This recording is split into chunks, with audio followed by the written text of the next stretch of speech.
Our kids are less cognitively capable than we were at their age. Since we've been standardizing and measuring cognitive development since the late 1800s, every generation has outperformed their parents, and that's exactly what we want. We want sharper kids.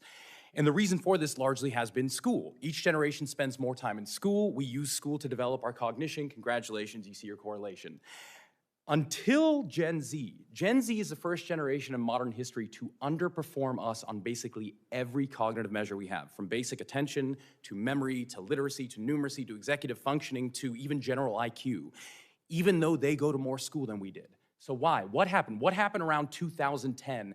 The answer appears to be the tools we are using within schools to drive that learning.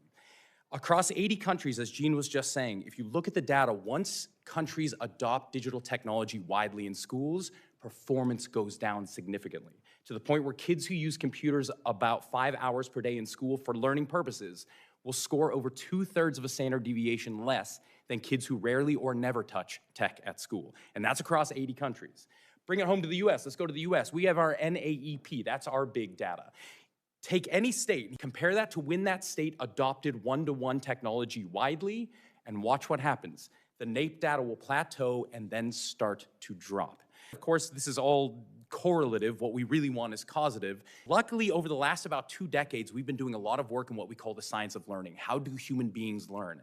And we now have the clear understanding of why tech does not work for learning, and it is all biological. We have evolved biologically to learn from other human beings, not from screens.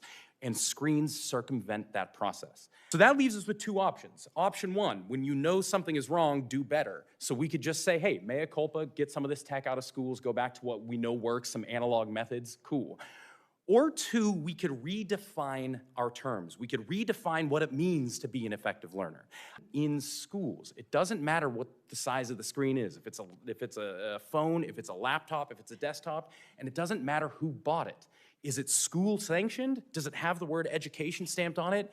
It doesn't matter. All of these things are also gonna hurt learning, which in turn are gonna hurt our kids' cognitive development, right at the time when we need our kids to be sharper than we are.